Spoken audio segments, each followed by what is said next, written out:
Hello दोस्तों, हम अपने बायोडाइवर्सिटी वाले चैप्टर को कंटिन्यू करते हैं। एक निवेदन है जी कि मैं चाहकर भी ना नॉइस लेवल थोड़ा कम नहीं कर पा रहा।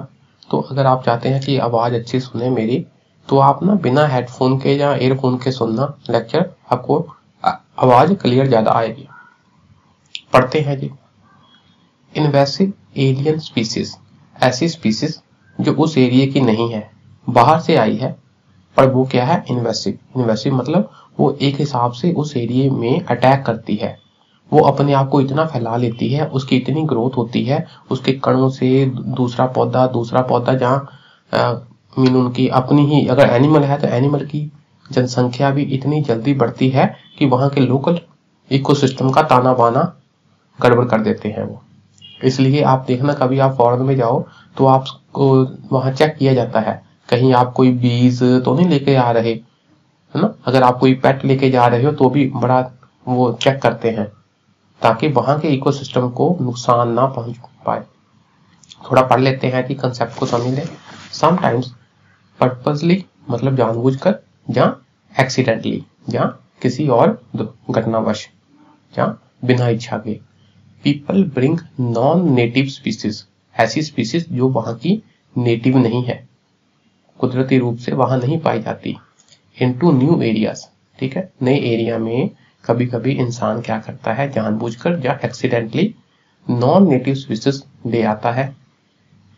इन न्यू एरियाज वहां क्या होता है, द स्पीसीज हैव फ्यू और नो नेचुरल प्रीडेटर्स, तो कुदरती रूप से वहां पर उसका कोई प्रीडेटर नहीं होता, या तो नो या तो बहुत ही कम, होता भी है तो बहुत कम। To keep their population in control, तो उनकी पॉपुलेशन कंट्रोल नहीं रहती, तो बस बढ़ते रहते हैं। दीज एलियन मतलब outside species that are harmful for native species of plants and animals, जो वहां के अपने एरिया में नेटिव में प्लांट और एनिमल के लिए काफी हार्मफुल होती है। और other aspects of biodiversity, overall कह दें तो पूरा जैव विविधता के लिए भी ये क्या है, हार्मफुल होती है। तो इन सबको क्या कहते हैं, एलियन इन्वेसिव स्पीसीज। ठीक है जी। They compete with the natives for food and sustenance, वो अपने जीवन निर्वाह के लिए और फूड के लिए क्या करती है, नेटिव स्पीसीज के साथ कम्पीट करती है। ठीक है जी। विच मे नॉट अलो को एग्जिस्टेंस, तो ऐसा भी हो सकता है कि कंपटीशन में दोनों में से किसी एक का रहना ही फिर एंड में होता है भाई, इनमें इतना कंपटीशन बढ़ गया, एक दूसरे को डोमिनेट कर जाता है। जनरली जो बाहर वाली आई होती है वो डोमिनेट कर जाती है, and also sometimes leads to predation. ठीक, तो कभी कभी एक दूसरे को किल भी कर देती है। ठीक है जी, मतलब कंपटीशन होने लग जाता है। कंपटीशन में क्या है, एक स्पीसीज दूसरे को बर्दाश्त नहीं करेगी, नुकसान पहुंचेगा इससे। Effects of invasive alien species, इसका क्या इफेक्ट होगा, there is loss of biodiversity, biodiversity का loss, decline of native species, जो वहां के कुदरती रूप से वहां रह रही स्पीसीज है उनकी संख्या कम हो जाएगी, loss of habitat, reduction in crop life stock yield, जैसे हमने कोई फसल बोई है तो बाहर से जैसे अमेरिकन ग्रास का बीज आ गया, तो वो क्या करता है, पूरे खेत में अमेरिकन ग्रास ज्यादा उगने लग जाएगी, तो हमारी जो अपनी फसल है उसकी पैदावार कम कर देते हैं। Degradation of marine and fresh water ecosystem, ecosystem का डिग्रेडेशन हो गया। ठीक है जी। आगे हम ना कुछ कंसेप्ट पढ़ेंगे स्पीसीज के बारे में, फ्लैगशिप स्पीसीज, कीस्टोन स्पीसीज। ठीक, तो इसके मतलब आपको पता होने चाहिए। फ्लैगशिप थोड़ा सा मतलब खुद समझने की कोशिश करते हैं भी। हाँ भी, जे क्या है, उस पर्टिकुलर एरिया की फ्लैग, मतलब जैसे एक झंडा नहीं होता, झंडा दिखाते हैं, तो उस हिसाब से जे उस सिस्टम को रिप्रेजेंट करते हैं। ठीक, और देखते हैं, पढ़ लेते हैं, फिर ज्यादा समय लगेगी। Flagship species are the species that are on the verge of extension, मतलब ये खत्म होने के कगार पे है। ये वर्ड ये आपने याद रखने हैं, on the verge of extension. They are therefore used as an ambassador to draw societies attention towards the need to conserve them. एक हिसाब से ये झंडे के रूप में या एम्बेसडर के रूप में, चिन्ह के रूप में यूज किए जाते हैं। भाई साहब, इनकी संख्या बहुत कम होने लगी है, तो ये जनता, सोसाइटी, समाज, अपना ध्यान दो इधर, ठीक है, और इसको क्या करना है, हमने कंजर्व करना है, ठीक है जी, अटेंशन। अच्छा जी, जैसे बंगाल टाइगर हो गया, तो बंगाल टाइगर का मतलब वो पूरे सुंदरबन एरिया की फ्लैगशिप स्पीसीज है, बहुत कम हो रही है, तो हम इसको प्रिजर्व करना है, हमने कंजर्व करना है। एशियन एलिफेंट हो गया, अफ्रीकन एलिफेंट हो गया and giant panda are a few flagship species used by the World Wildlife Fund. ठीक है जी, the concept is given by the concept is given to support, क्या किया जाए, these flagship species, in species को हम support करें तो फिर क्या होगा, will help in conservation of the entire ecosystem। अगर इस कुछ जो स्पीसीज एक्सटिंक्शन पर हैं, अगर उनको हम कंजर्व करने के लिए एफर्ट करेंगे तो अल्टीमेटली अपने आप जो एंटायर इकोसिस्टम है वो भी कंजर्व होगा, ठीक है। And all species contain in it, तो इससे क्या होगा, वहां पर रहने वाली स्पीसीज का भी कंजर्वेशन होगा, ठीक है ना। जैसे मान लो कि अपना जो बंगाल टाइगर ही है, अगर इसकी कंजर्वेशन करनी है तो जाहिर सी बात है कि हमको उस एरिया को थोड़ा रिजर्व फॉरेस्ट घोषित करना होगा, वहां पर इंसानों की आना जाना है ना कम करना होगा, और वहां के जंगल काटने को बंद करने होंगे, देखना होगा कि बंगाल टाइगर किसको खाता है, तो जिसको खाता है उसकी पॉपुलेशन भी कम ना हो, तो सारे डिमेंशन पर हमको फोकस करना पड़ेगा। तो होता गया है, होगा क्या, अल्टीमेटली इकोसिस्टम भी कंजर्व हो जाएगा, तो उससे उसमें रहने वाली स्पीसीज भी कंजर्व हो जाएगी। तो ये थी फ्लैगशिप स्पीसीज। अच्छा जी, आगे बात आती है जी की स्टोन स्पीसीज की। की स्टोन ये क्या है, a keystone species is an organism that helps to define an entire ecosystem. तो वो पूरे इकोसिस्टम को क्या करते हैं, डिफाइन करते हैं। ये की है उस इकोसिस्टम का। जरूरी नहीं कि इनकी संख्या कम हो गई है, पर ये पूरे इकोसिस्टम को क्या करते हैं, डिफाइन करते हैं, ठीक है जी। These species are important in determining the presence of many other species in that ecosystem। अगर की वाली स्पीसीज है तो इसका मतलब बाकी वाली स्पीसीज भी होंगी, अगर की वाली कम होगी इसका मतलब बाकी वाली भी कम हो रही होंगी। तो इस प्रकार से ये क्या करती है, डिटरमाइन करती है किसको, दूसरे स्पीसीज की प्रेजेंस को भी। अच्छा जी, their addition to or loss from an ecosystem leads to major changes in occurrence or abundance of at least one other species। अगर इनकी संख्या हम घटा बढ़ा दें तो correspondingly दूसरी स्पीसीज की संख्या पर भी क्या है, मेजर असर होता है। कम से कम एक दूसरी स्पीसीज पर भी मेजर असर होता है, क्योंकि ये क्या है, की है उस इकोसिस्टम की, मेन स्पीसीज है। इससे दूसरे स्पीसीज और दूसरा इकोसिस्टम के और सारे भाग भी आप डिपेंड होते हैं इस पर, ठीक है जी। All the top predators, food श्रृंखला में, फूड चेन में हमने पढ़ा कि टॉप लेवल पर प्रीडेटर होते हैं, जैसे बब्बर शेर, लायन हो गया, टाइगर हो गया, क्रोकोडाइल वगैरह, आर कंसिडर्ड एज की स्टोन स्पीसीज। इनको हम की स्टोन स्पीसीज कह सकते हैं because they regulate population of all other animals directly और indirectly। इनके हिसाब से दूसरे जो है एनिमल्स, उनकी पॉपुलेशन रेगुलेट होती है, इसलिए टॉप प्रीडेटर्स को कीस्टोन स्पीसीज कहते हैं, ठीक है। आप देख लो ना, अगर टाइगर नहीं हो गए तो जिसको टाइगर खाता है उनकी संख्या बढ़ने लग जाएगी, अगर टाइगर बढ़ गए तो जिसको टाइगर खाता है उनकी संख्या कम होने लग जाएगी, इस प्रकार से। That is why conservation of these top predators are given much importance। इसलिए हम इनके कंजर्वेशन पर बहुत जोर देते हैं।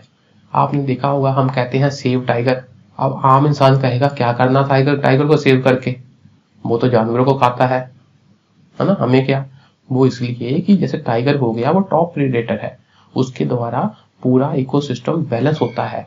और दूसरी बात है टाइगर, लायन, क्रोकोडाइल ये पता नहीं कितने हजारों साल से कुदरत से लड़कर इनकी एग्जिस्टेंस हुई है। तो इसका मतलब इन्होंने अपने आप को बहुत अच्छे तरीके से अडेप्ट किया है। ठीक, तो अगर ये खत्म हो गए तो फिर दोबारा ऐसे बहुमूल्य जीव पैदा करना मुश्किल होगा। ठीक है ना, तो इसलिए इनका अपना रोल है सिस्टम में। Loss of keystone species results into the degradation of whole ecosystem. अगर इनकी ये विलुप्त हो गए तो पूरा इकोसिस्टम डिग्रेड हो जाएगा। इसलिए आगे बात आती है जी इंडिकेटर स्पीसीज की। ऐसी स्पीसीज जो इंडिकेट करती है, किसको इंडिकेट करती है कि वहां पोल्यूशन तो नहीं, बीमारी तो नहीं आ गई। देखो, presence and absence of these species, किसका, indicator species, indicate the presence and absence of other species. ठीक है ना, ये दूसरी स्पीसीज की प्रेजेंस और एब्सेंस को इंडिकेट करती है। दे आल्सो इंडिकेट क्या, pollution, disease breakout and climate change, इसको भी इंडिकेट करती है। These are very sensitive species, बहुत सेंसिटिव होती है।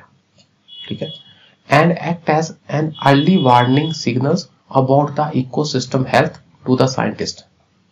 ठीक है ना, जैसे कुछ इकोसिस्टम में चेंजेस हुई तो सबसे पहले इंडिकेटर स्पीसीज में चेंजेस दिखने लग जाएगी, तो हम भांप लेते हैं, समझ लेते हैं हाँ भाई पूरे इकोसिस्टम में गड़बड़ होगी, अब कुछ गड़बड़ है।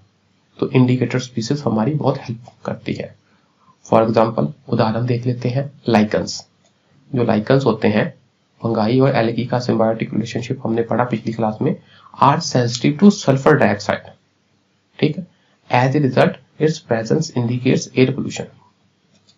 ठीक है ना, जैसे कहीं लाइकन है, ठीक, तो अगर वहां पर सल्फर डाइऑक्साइड आ गया तो लाइकन एकदम प्रभावित होगा, तो हम समझ लेंगे हाँ भी जहां पर सल्फर डाइऑक्साइड है, कहाँ, एयर में। ठीक है जी, आगे बात आती है जी फाउंडेशन स्पीसीज की। फाउंडेशन जो कि क्या है, बेस पर है। It is a dominant primary producer in an ecosystem. ठीक है, फूड चेन में बेस क्या होता है, प्राइमरी प्रोड्यूसर का। तो इकोसिस्टम में डोमिनेंट प्राइमरी प्रोड्यूसर को कह देते हैं फाउंडेशन स्पीसीज। ये बात होगी। For example corals in coral reefs and kelp in kelp forest. Coral reef की बात करें तो वहां की फाउंडेशन स्पीसीज कौन सी है, कोरल।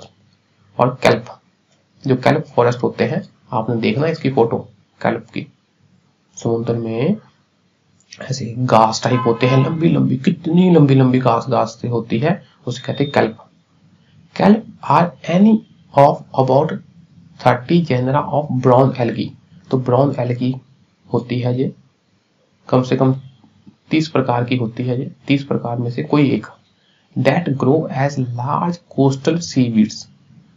कोस्टल एरिया में सीवीड्स मतलब समुद्र में पाए जाने वाले unwanted plants in colder areas, ठंडे एरिया। ये बहुत इंपॉर्टेंट पॉइंट है, ये जनरली कहां होते हैं, कोल्डर सीज में। ऐसे क्वेश्चन आ जाते हैं प्री में। ऐसे फॉरेस्ट हैं जो कि बेसिकली क्या है, एल्गी है, ब्राउन एल्गी है, तो लार्ज है ना, और सीवीड है, कोस्टल एरिया में पाए जाते हैं, ठंडे एरिया में पाए जाते हैं, ठंडे सी में, तो वो क्या है, kelp forest. Kelps provide critical habitat provide करते हैं किसको, and are an important food source भी होते हैं for a wide range of coastal organism including many fish and invertebrates. ठीक है ना, कई प्रकार की फिश और इनवर्टिब्रेट यहां पाए जाते हैं, कहां, कैल्प फॉरेस्ट में, जैसे डिकॉन्ग। बाकी आपने देख लेना। तो क्या है, यहां पर भी अपने विशेष प्रकार के ऑर्गेनिज्म पाए जाते हैं। डिकॉन्ग है यहां पर, नहीं है ना, अच्छा जी। तो कैल्प की आपने फोटो देख लेनी है। क्रिस्मेटिक मेगाफोना, क्रिस्मेटिक मेगाफोना, ये क्या है? Charismatic megafauna are large animal species, बहुत बड़े एनिमल स्पीसीज होते हैं। They have symbiotic value and widespread popular appeal, sorry symbolic value, इनकी अपनी एक सिंबॉलिक वैल्यू होती है, मतलब इंपॉर्टेंट होते हैं बड़े बड़े एनिमल, इंपॉर्टेंट बड़े बड़े एनिमल्स, ठीक है। These are often used by environmental activists to gain public support for conservation goals that include conservation of other species. तो वो एक बड़े से किसी एक एनिमल को चुन लेते हैं भी हाँ भी हमने इनको प्रिजर्व करना है, इनको प्रिजर्व करेंगे तो पूरा इकोसिस्टम की भी प्रिजर्व हो जाएगा, ठीक, उसमें पाए जाने वाली स्पीसीज भी प्रिजर्व हो जाएगी, कंजर्व हो जाएगी। इसकी एग्जांपल देख लो, ये वाला याद रखना आपने शब्द, लार्ज एनिमल, बड़े बड़े एनिमल होते हैं ये क्रिस्मेटिक। टाइगर्स हो गए, बंगाल टाइगर हो गया, लायन हो गए, एलिफेंट हो गया, जिराफ हो गए, लेपर्ड्स हो गए, pandas, cheetahs, polar bears, blue bears and gorillas, size में बड़े होते हैं।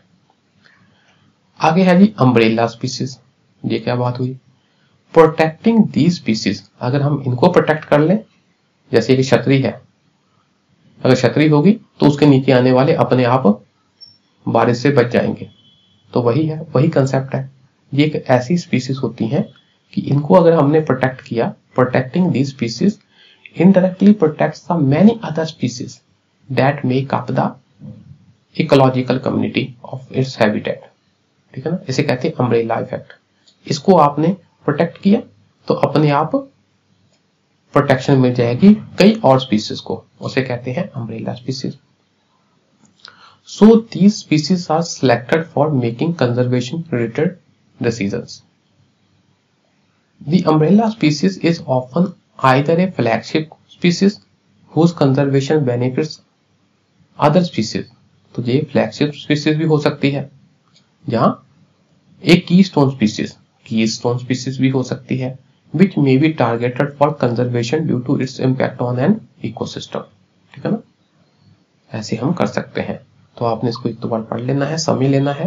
कुछ कुछ कीवर्ड्स हैं, जैसे ये क्रिस्मेटिक मेगाफोना में लार्ज एनिमल होता है, ऐसे ऐसे पॉइंट आपने उठा लेने हैं। कैल्प फॉरेस्ट क्या होता है देख लेना है। आप ना एक एक टॉपिक को रिस्पेक्ट देनी है, ऐसे नॉवल की तरह नहीं पढ़ना। कुछ चीज गड़बड़ लगी उसको उसी समय गूगल करो, उसकी फोटो देखो। क्वेश्चन इन्हीं में से बनते हैं, स्टैटिक पोर्शन वाले जो है ना क्वेश्चन इन्हीं में से आ रहे हैं, ठीक है जी। तो आज के लिए इतना ही रखते हैं जी, नेक्स्ट क्लास में नया चैप्टर लेकर आएंगे। शुक्रिया जी।